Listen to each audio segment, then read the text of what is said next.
Bonjour à tous et bienvenue dans cette nouvelle vidéo. Aujourd'hui on va parler de forme dynamique en Symfony. Alors qu'est-ce que j'appelle forme dynamique?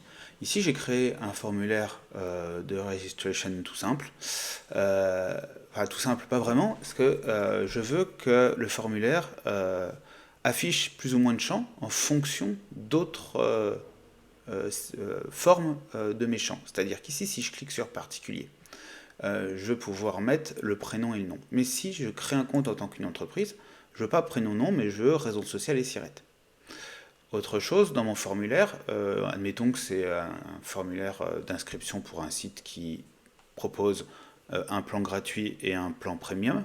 Je veux que si je clique sur gratuit, il ne se passe rien et je puisse valider. Par contre, si je clique sur premium, ça puisse me proposer le type de paiement. Et quand j'arrive sur le type de paiement, si je choisis carte de crédit, je veux avoir un champ qui me permet de mettre mon numéro de carte de crédit. Et si je clique sur virement ici, je veux que ça soit l'IBAN qui apparaisse. Or là, par défaut, j'ai créé mon registration form type qui possède tous mes champs. Et j'ai tous mes champs qui s'affichent. Et je voudrais pouvoir faire que ce champ affiche plus ou moins, que ce formulaire affiche plus ou moins de champs en fonction de mes choix. Donc ça sera possible en rajoutant éventuellement du JavaScript. C'est possible aussi en utilisant les events des formulaires, mais la documentation n'est pas toujours très bien faite à ce niveau-là, je trouve. J'ai découvert il y a très peu de temps quelque chose avec Symfony UX. Vous savez que j'aime bien Symfony UX. Et donc du coup, quand on va dans les Live Components, ici, on a un exemple qui s'appelle Dependent Form Field. C'est ça que je vais vous montrer aujourd'hui. Donc cette partie-là nous permet de faire exactement ce qu'on veut, c'est-à-dire de charger des composants, enfin charger des formulaires de manière dynamique. Donc comment ça fonctionne cette partie-là? Donc là on a la documentation, vous avez un petit exemple ici, vous voyez qu'en fonction du 1000 qu'on choisit, et bien en dessous le formulaire charge des données différentes.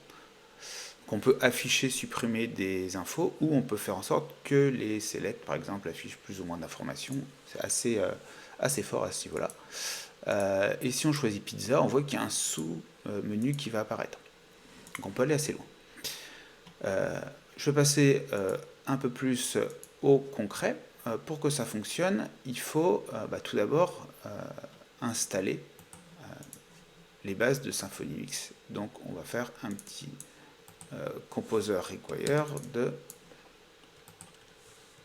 stimulus bundle. Ok, on va faire un donc ça c'est installé par défaut, mais par contre ici il faut que j'installe mon composant qui va gérer mes formes dynamiques. Ok, ça c'est fait. Maintenant pour démarrer l'utilisation, il faut créer un live component. Donc si ici je fais un Symfony console make twig component et que je l'appelle mon component registration, là j'ai une erreur. Ce qui me dit attention, tu n'as pas installé le composant twig component. Moi je veux même un live component. Donc ce que je vais faire, c'est que je vais installer ici directement live component qui va lui-même installer twig component. À partir de là, on est bon. Donc il faut installer Stimulus, mais ça l'est par défaut. Il faut installer les live components et il faut installer la librairie Dynamic Form. Donc maintenant, je vais pouvoir me faire un petit coup de... Je vais retrouver ça ici. Je vais retaper Symfony console make twig component et je s'appelle registration. Il me demande si je veux un live component, je note yes. Et là on est bon, ça va bien créer mon fichier twig et mon fichier PHP. Du coup, ici, dans ma classe registration, je vais pouvoir gérer un formulaire. Donc pour ça, il faut utiliser le use component with form trait. Ça, c'est obligatoire quand dans un composant Symfony X où on veut faire exploiter un formulaire, il faut utiliser ce trait. Et donc ça nous oblige à installer derrière, à créer derrière la méthode instantiateForm et aussi étendre abstractController. Voilà. Je charge mes classes. Et ici, du coup, je vais appeler mon formulaire. Le formulaire, il s'appelle Registration Form Type. Ok. Alors là, au niveau de la structure que j'ai fait, j'avais fait un contrôleur qui appelait le formulaire et qui l'affichait. Alors, je n'ai plus besoin de gérer ça ici. Hop. Moi, ce que je veux, c'est que dans ma vue, ici, index, je charge mon composant. Donc ici, on va aller charger le composant Twig Registration que je viens de créer. Et donc du coup, dans la vue correspondant à ce composant Twig, là, je vais recharger le formulaire. J'ai juste déporté l'affichage dans mon composant. Donc là, ce qui fait, si je lance mon serveur et que j'actualise, je retrouve bien mon formulaire. Bon, maintenant, mettons en place la partie dynamique. Donc je reprends un petit peu ici la documentation. Et on va voir que c'est tout simple, vraiment tout simple. Un petit peu rébarbatif à écrire, mais c'est vraiment hyper facile à faire. On va commencer par créer ici un builder New Dynamic Form Builder. Donc là, on utilise la librairie qu'on a installée et on vient finalement réécraser notre builder de base. Ce qui fait qu'on a toujours possibilité de créer des champs. Là, si j'actualise normalement, j'ai pas de différence. Mais on va avoir accès à une nouvelle méthode qui est addDependent.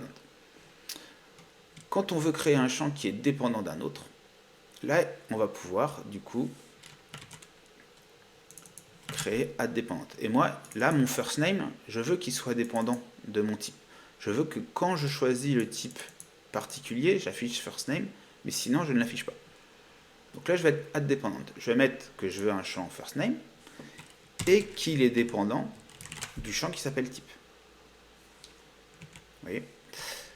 Maintenant, derrière, je rajoute ceci. Je veux dire que j'ai un dependent field. Donc ça va me permettre de créer mon champ firstName. Et il est dépendant d'une donnée qui va être ici mon type.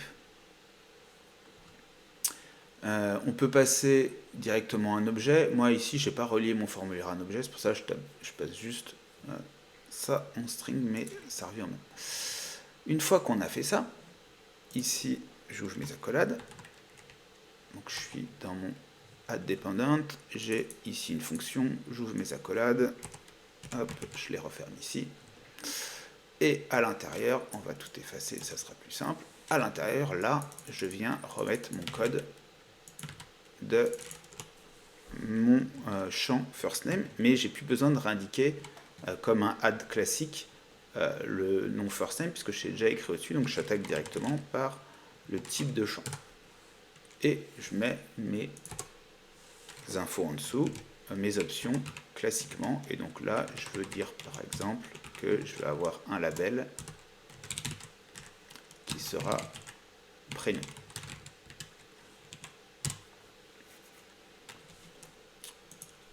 Hop, petit chevron en trop.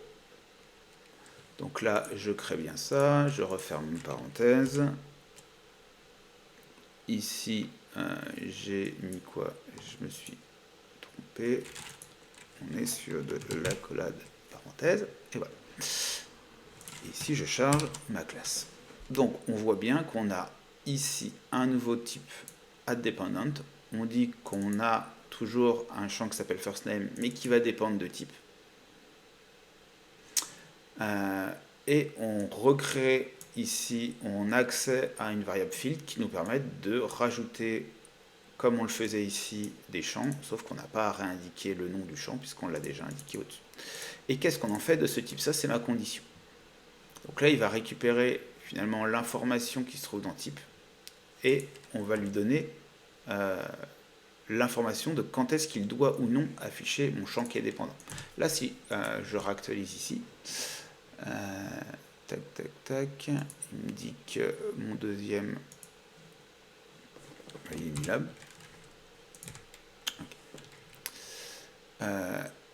Ici, je vois que j'affiche toujours mon champ prénom. Bah, il est passé en dessous. Pourquoi? Parce que ici, je chargeais mon formulaire d'un coup. Mais ce que je veux faire ici, c'est lui donner une condition. Donc là, je vais dire si $type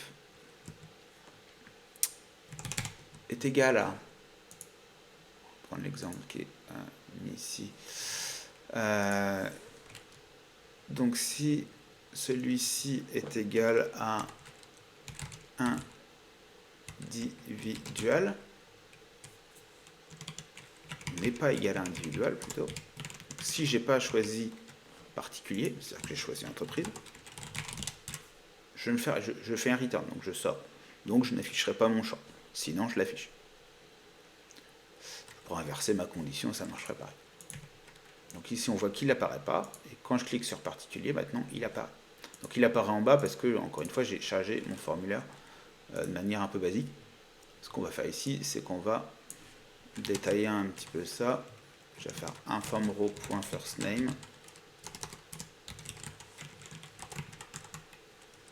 On va dupliquer ça, on va tous les créer comme ça, on aura quelque chose de propre.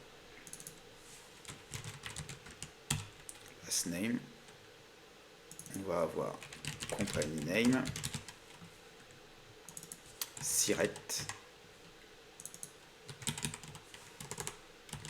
adresse, city, plan, on va avoir paiement,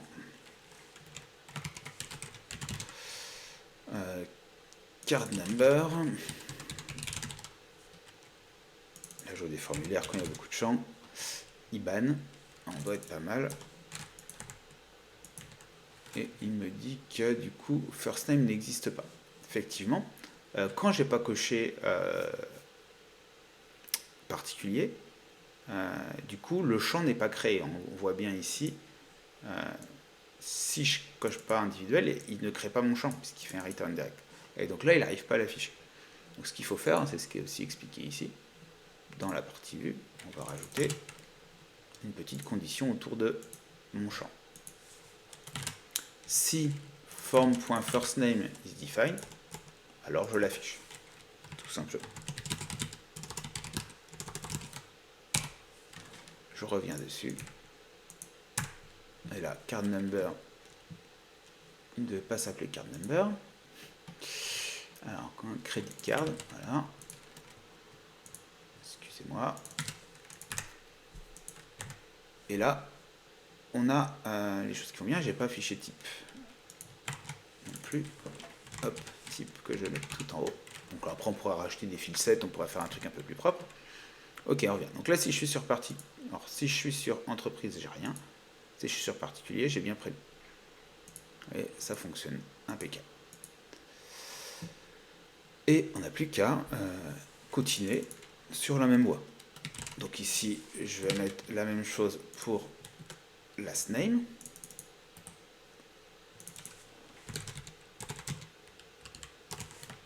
Hop, la même chose pour company name et pour Siret, déjà dans un premier temps. Company name, hop, ndif, et ici, Siret, ndif.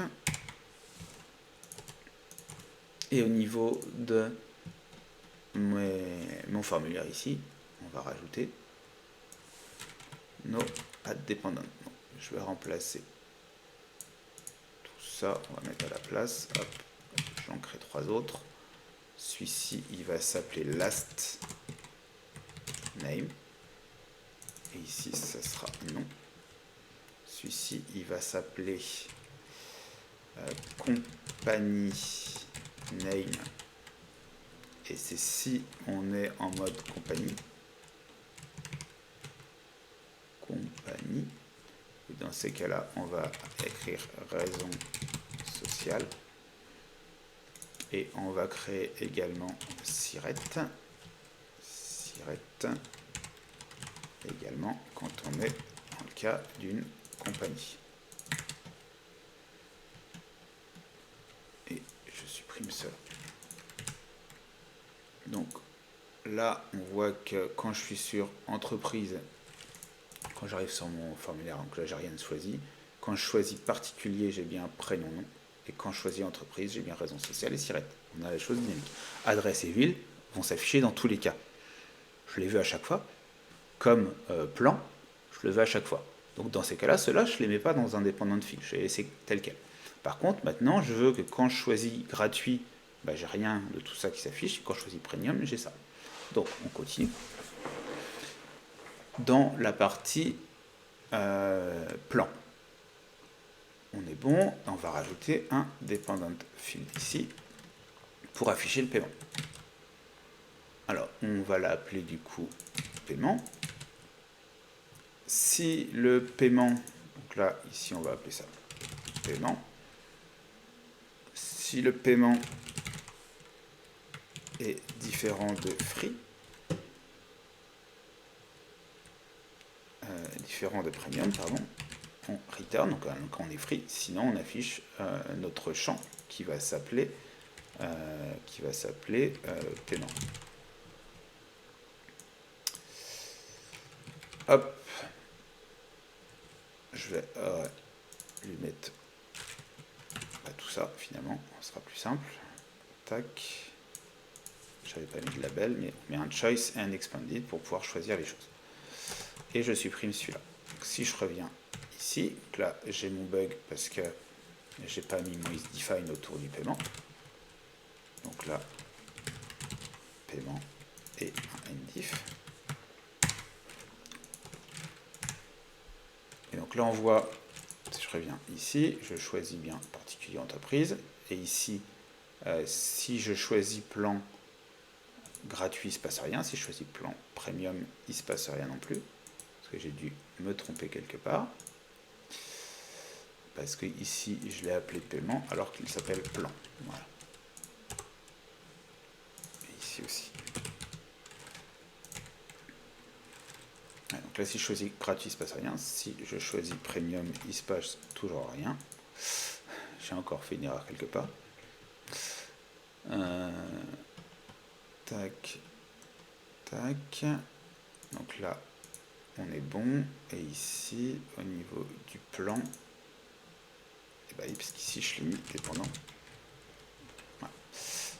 Là, en fait, on s'en fiche, on peut mettre ce qu'on veut. Hein, c'est ceci qui est important. Et ici, ça récupère la valeur qui est dans ce champ-là.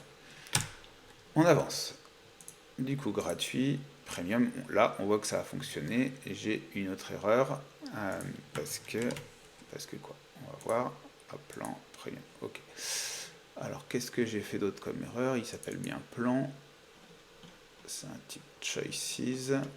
Et il me met... qui ne connaît pas. Alors, est-ce que c'est là-dessous que je me suis trompé?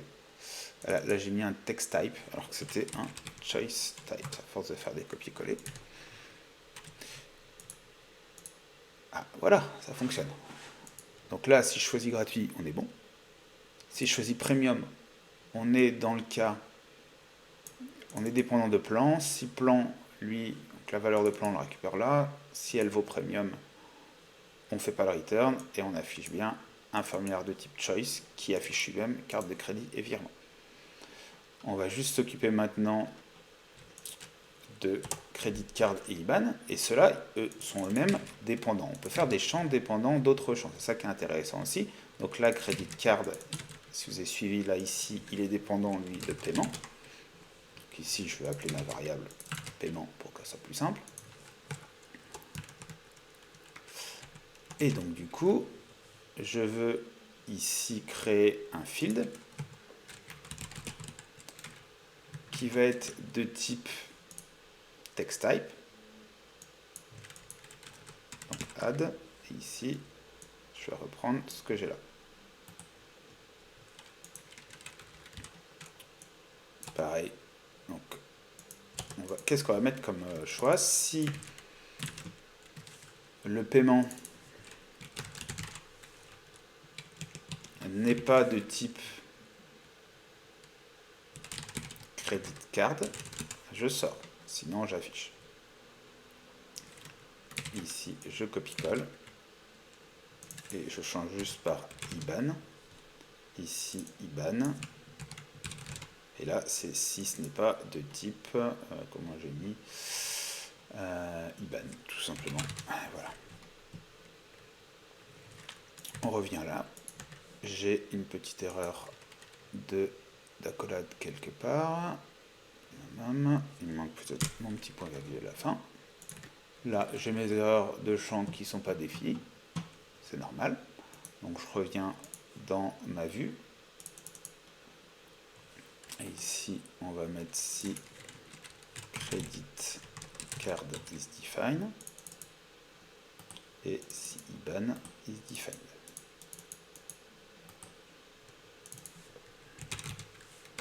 Donc là, pareil, on a besoin de le faire uniquement autour de ceux qui sont dépendants. Adresse, city, plan ou type ils ne le sont pas, donc ils s'afficheront tout le temps.